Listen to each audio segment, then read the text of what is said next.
열왕기하 2장.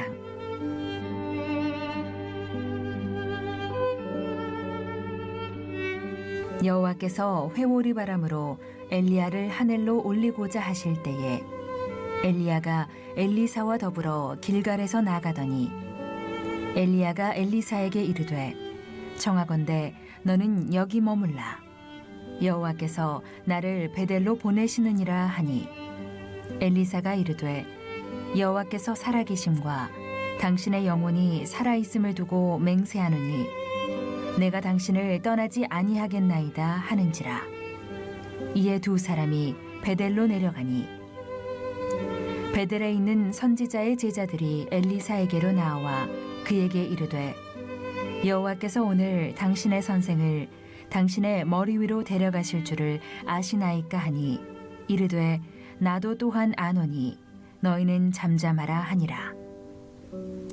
엘리야가 그에게 이르되 엘리사야 청하건대 너는 여기 머물라. 여호와께서 나를 여리고로 보내시느니라. 엘리사가 이르되 여호와께서 살아계심과 당신의 영혼이 살아있음을 두고 맹세하노니 내가 당신을 떠나지 아니하겠나이다 하니라. 그들이 여리고에 이르매 여리고에 있는 선지자의 제자들이 엘리사에게 나와 이르되 여호와께서 오늘 당신의 선생을 당신의 머리 위로 데려가실 줄을 아시나이까 하니 엘리사가 이르되 나도 아노니 너희는 잠잠하라. 엘리야가 또 엘리사에게 이르되 청하건대 너는 여기 머물라. 여호와께서 나를 요단으로 보내시느니라 하니 그가 이르되 여호와께서 살아계심과 당신의 영혼이 살아있음을 두고 맹세하노니 내가 당신을 떠나지 아니하겠나이다 하는지라. 이에 두 사람이 가니라.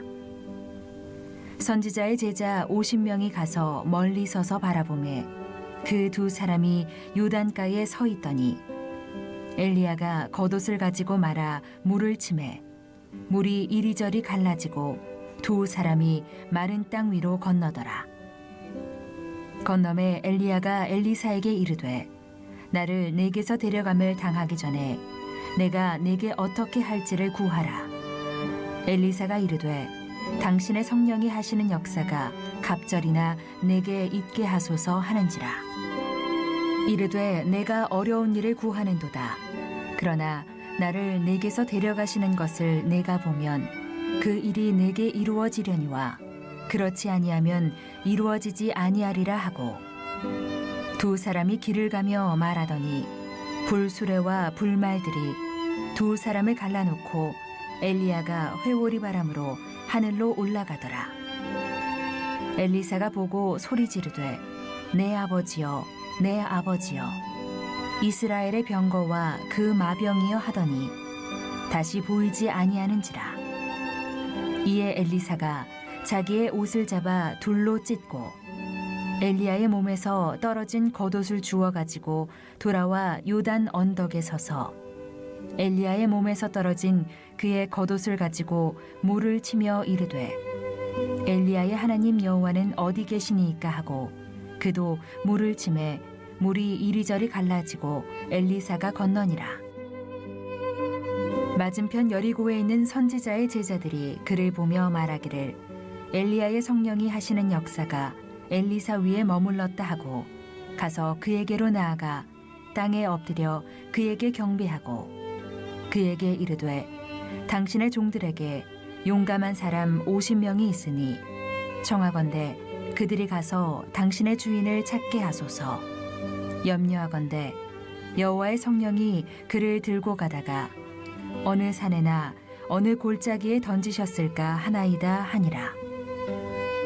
엘리사가 이르되 보내지 말라 하나 무리가 그로 부끄러워하도록 강청함에 보내라 한지라. 그들이 50명을 보냈더니 사흘 동안을 찾되 발견하지 못하고 엘리사가 여리고에 머무는 중에 무리가 그에게 돌아오니 엘리사가 그들에게 이르되 내가 가지 말라고 너희에게 이르지 아니하였느냐 하였더라.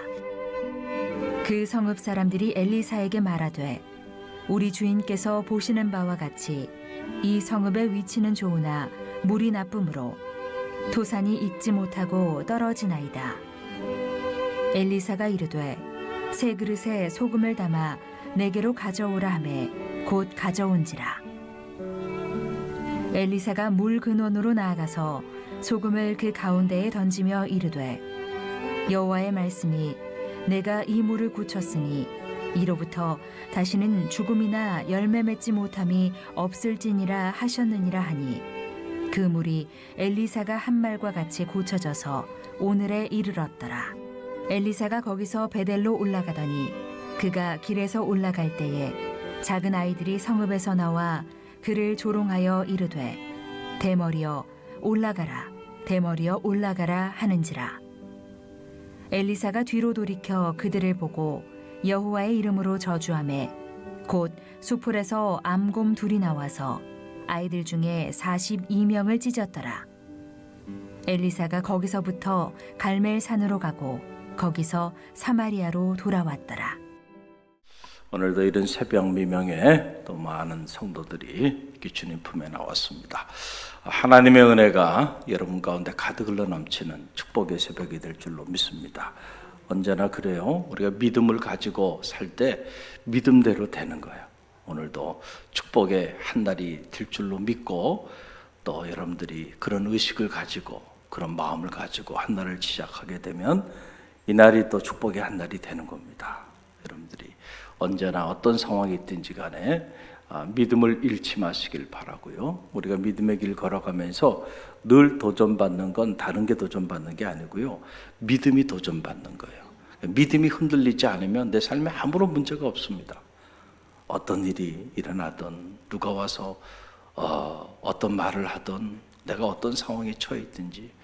그러니까 다윗은 그가 사망의 음침한 골짜기를 다니는 상황에까지 던져져도 아무런 문제가 없었어요. 자기 삶에.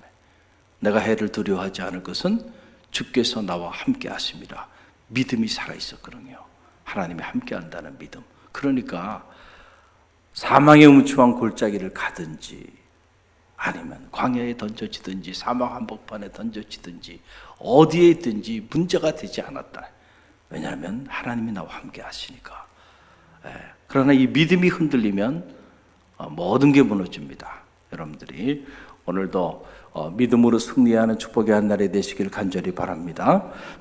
오늘 열왕기 하 2장 말씀, 참 놀라운 말씀이 이곳에 담겨 있죠. 드디어 이제 엘리야가 승천하는 그런 기록이 나오게 되는데, 엘리야가 승천한 이후에 그의 후계자가 되는 엘리야에게 임했던 성령의 능력이 갑절이나 그에게 임하게 되는 이런 감동적인 장면이 오늘 열왕기하 2장에 기록되어 있는 것을 보게 됩니다.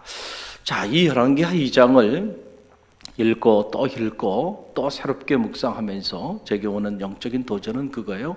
엘리사가 우연히 이런 엘리야의 그 능력을 갑절이나 받게 된 것은 아니구나라고 하는 사실을 깨닫게 된 거죠.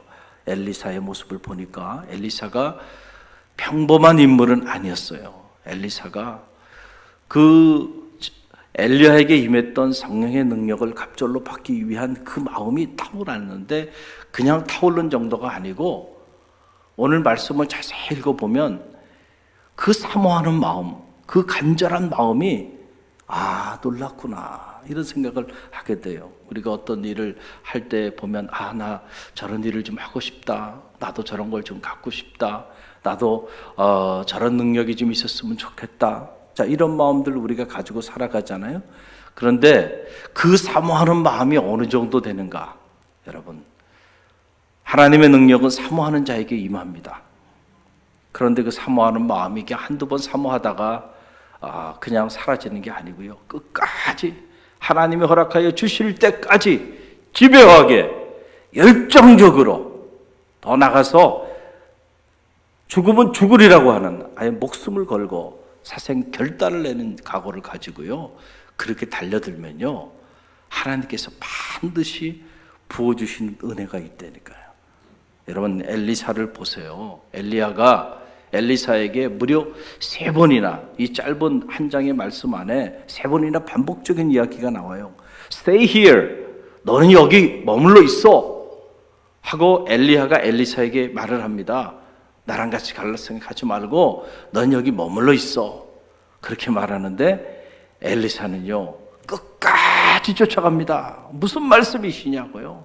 그러면서 하나님의 이름으로 내가 당신을 떠나지 아니하리라. 당신이 이제 하나님께 부름받아 승천하게 될 텐데 언제 하나님께 부름받을지 모르는데 내가 당신의 능력을 갑절이나 받아야 하는데 어떻게 내가 당신 곁을 떠날 수 있습니까? 그럴 수 없습니다.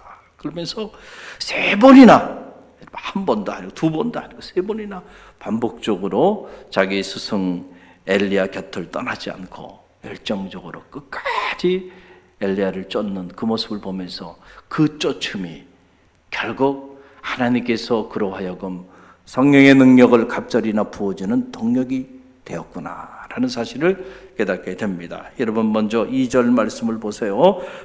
우리 함께 읽어봅니다. 2절 엘리야가 엘리사에게 이르되 청하건대 너는 여기 머물라 여호와께서 나를 베델로 보내시리라 하니 엘리사가 이르되 여호와께서 살아계심과 당신의 영혼이 살아있음을 두고 맹세하노니 내가 당신을 떠나지 아니하겠나이다 하는지라 이에 두 사람이 베델로 내려가니 그랬어요. 너는 여기 머물라. 나는 이제 베델로 갈 건데 너는 그만 나를 따르고 여기 머물러 있어라. 그랬더니 그 얘기를 듣고 엘리사가 하는 말이에요. 무슨 말씀입니까? 하나님의 살아계심과 당신의 영혼의 살아계심을 맹세하고 내가 결코 당신을 떠나지 아니하리라. 그러니까는 엘리야가 그 엘리사의 모습을 보고 야 결심이 대단하구나.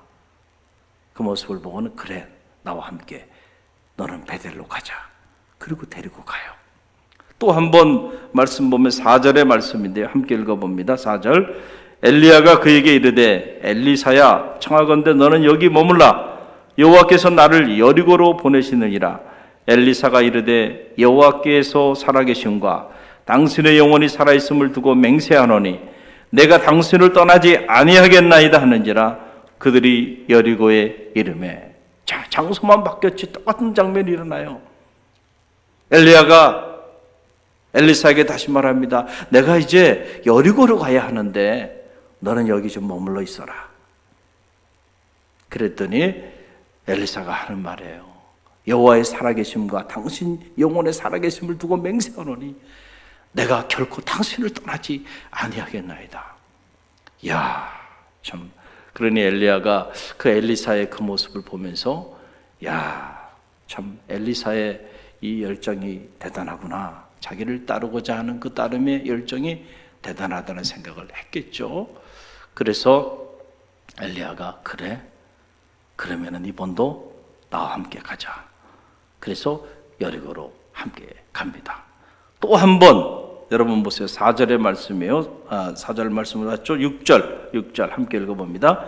엘리야가 또 엘리사에게 이르되 청하건대 너는 여기 머물라 여호와께서 나를 요단으로 보내시니라 하니 그가 이르되 여호와께서 살아계심과 당신의 영혼이 살아있음을 두고 맹세하노니 내가 당신을 떠나지 아니하겠나이다 하는지라. 이에 두 사람이 가니라 그랬어요. 이번에는 요단이에요.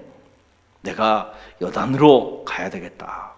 네가 지금까지 두 번이나 나를 쫓아왔는데 이제 나를 좀 그만 쫓아오고 넌 여기 좀 머물러 있어. 자, 이렇게 말을 한 거죠. 그랬더니 역시나 엘리사는 굽힘이 없습니다. 엘리사가 하는 말이 여호와의 살아계심과 당신의 영혼의 살아있음을 두고 맹세하노니 결코 나는 당신을 떠나지 아니하겠나이다. 자, 세 번이나 반복적으로. 자, 우리 같으면은 글쎄요, 자존심이 상할 만도 하죠. 아마 대부분의 사람들은 글쎄 다른 사람도 아니고 옆에 주변에 있던 사람이 야, 너의 스승 그만 쫓아 이렇게 말한 것도 아니고 스승이 한 말이에요. 넌 좀 여기 머물러 있어. 한 번 정도야 그렇게 말씀하실 수 있으리라 생각하지만 두 번째 그렇게 얘기하면 서운하죠. 그렇지 않겠어요. 자기 마음을 지금 몰라서 그러나? 그런데 세 번째 또 그렇게 얘기하는 거예요. 알았어요. 가시거 뭐. 당신이 아니면 뭐 안 되나? 그러고는 돌아서서 갈 수도 있지 않겠나, 우리 같으면. 그런데 엘리사의 이 모습을 보니 흔들림이 없어요. 하나님의 살아계심과 당신의 영혼의 살아있음을 두고 맹세합니다. 아니 3번이나 거절했는데도, 3번이나 거절을 받았는데도 불구하고 하나님에 대한 마음, 자기 스승에 대한 마음이 흔들림이 없어요. 할렐루야. 자, 엘리사가 된 이유가 여기 있는 거예요. 그러니 엘리야의 마음도 감동이 됐겠고, 하나님도 그 엘리사의 모습을 보면서 인물이구나, 엘리야를 대신할 만한 이 어려운 세대에 난세 영웅이 난다고, 야, 인물이구나, 마음에 감동이 온 거죠. 그래서 결국 그 엘리사에게 엘리야가 감동을 받고, 야, 내가 그러면 이제 너에게 무엇을 해주기를 원하느냐? What do you want? 뭘 해줬으면 좋겠느냐? 드디어 그의 마음을 보고 엘리야가 그렇게 묻습니다. 여러분, 그 내용이 9절의 말씀이죠. 함께 읽어봅니다. 건너매 엘리야가 엘리사에게 이르되 나를 내게서 내려감을 당하기 전에 내가 내게 어떻게 할 줄을 구하라. 엘리사가 이르되 당신의 성령이 하시는 능력 역사가 갑절이나 내게 있게 하소서 하는지라 그랬어요. 마음에 감동이 된 거야, 엘리야가. 그래서 엘리야가 내가 너에게 무엇을 해주길 원하느냐, 이게 무슨 말이에요? 이제 엘리야는 하나님께로 부름받아 승천하기 직전인데, 이제 엘리야는 자기의 모든 능력을 누구에게 부어줄 작정을 하는 거예요.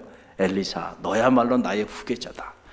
내가 너에게 내 모든 능력을 너에게 부어주겠다 결심을 한 거죠. 그러니까 내가 내게 무엇을 하여 주기를 원하느냐 그랬잖아요. 저는 이 대목을 이렇게 읽으면서 룻이 생각났어요. 우리가 룻기서 다 묵상했잖아요. 룻이 생각났어요. 시어머니가 이제 며느리 홀로 된 며느리 둘에게 각기 제 길로 가라. 너희들 살 길을 찾아가. 자신도 홀로 됐지만 젊은 며느리들이 남편 잃고 홀로 된 모습을 보니까 안타까웠어요. 그래서 각자 살 길을 찾아서 가라고 이렇게 시어머니가 룻에게 말을 하잖아요. 그럴 때 룻이 뭐라고 말을 합니까? 룻이 감동이잖아요. 어머니, 내게 어머니를 떠나서 어머니를 따르지 말라고 그렇게 말하지 마세요.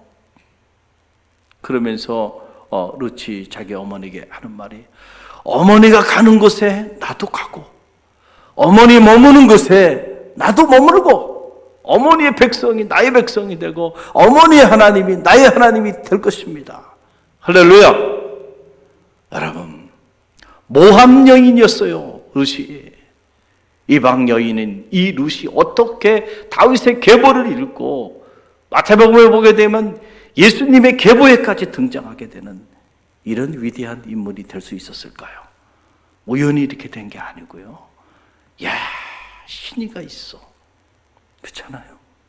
You go, we go. 당신이 가면 우리도 갈 거예요. 사람들이 살면서 보면요, 뭔가 일이 잘 되어갈 때, 시어머니가 뭔가 잘 되어갈 때, 그때야 같이 갈 수 있죠. 시어머니 가는 곳에 나도 가고, 시어머니 백성이 내 백성이 되고 시어머니 하나님이 나의 하나님이 될 겁니다. 그럴 수 있지만 지금 시어머니가, 시아버지도 돌아가시고 아들 둘 다 세상을 떠나고 그야말로 거렁뱅이 신세가 됐어요. 자신도 남편을 잃은 상황이에요. 젊은 나이에 이제 자기 살 길 찾아가야죠. 아마 요즘 같으면 시어머니가 가라고 하지 않아도 벌써 다 각기 자기 길을 갔을 거예요. 그런데 어떻게 이렇게 말할 수 있을까? 룻이. 그러니까 이 여인을, 자기 며느리지만 진심으로 룻을 축복하잖아요. 그리고 룻으로 하여금 그가 좋은 남자 만나서 행복한 삶을 살기를 진심으로 축복하고 빌어주잖아요. 그랬을 때 가문이 일어나게 되는 감동적인 장면이 나오게 되잖아요. 이 대목이 이렇게 생각이 나요. 야, 그 스승의 그 제자구나. 아무에게나 성령의 능력을, 자신에게 임했던 성령의 능력을 갑절로 부어주는 게 아니잖아요. 엘리야가 엘리사를 보면서 야, 인물이구나. 그래, 너는 나의 후계자가 될 만해. 내가 가진 모든 능력을 너에게 내가 다 아낌없이 부어주고 갈게. 오늘 이 말씀을 보면서 우리가 많은 은혜를 받습니다. 오늘도 사모하는 자에게는요, 하나님께서 부어주시는 은혜가 있습니다. 할렐루야. 엘리사처럼 정말 자기 스승에게 임했던 성령의 능력이 갑절이나 임하기를 열망하는 마음이 있다고 한다면요, 흔들리지 말아야 돼요. 흔들리지 말고요. 조금 하다가 안 되면 그만 쳐버리고, 조금 더 하다가 안 되면 또 그만둬버리고. 요즘은 사람들이 이렇게 심지가 굳지 못해가지고 조금만 하다가 어렵고 저기 하면 금방 그냥 마음을 바꾸고 금방 또 삶의 자리가 바뀌는 모습들을 너무 자주 보는데, 이게 이제 인스턴트 시대에 살다 보니까 빨리빨리 하는 것도 좋고 또 빨리빨리 이루어지지 않으면 금방 또 포기하는 것도 빨리빨리 하는 것 같아요. 그러나 우리가 말씀을 보면 하나님의 역사는 그런 사람들에게 임하지 않아요. 고난이 오고 비바람이 몰아쳐더라도요, 흔들림이 없이 그렇게 마음의 중심을 가지고 그렇게 나아갈 때요, 엘리사처럼 그럴 때 성령의 능력이 갑절이나 그에게 임하는 역사가 나타나게 되는 거예요. 그래서 오늘 성경을 보니까 결국 엘리사에게 임하게 됩니다. 여러분 14절로 15절의 말씀이 그 말씀이죠. 함께 읽어봅니다. 엘리야의 몸에서 떨어진 그의 겉옷을 가지고 물을 치며 이르되 엘리야의 하나님 여호와는 어디 계시나이까 하고 그도 물을 치매 물이 이리저리 갈라지고 엘리사가 건너니라. 맞은편 여리고에 있는 선지자의 제자들이 그를 보며 말하기를 엘리야의 성령이 하시는 역사가 엘리사 위에 머물렀다 하고 가서 그에게로 나아가 땅에 엎드려 그에게 경배하고. 아멘.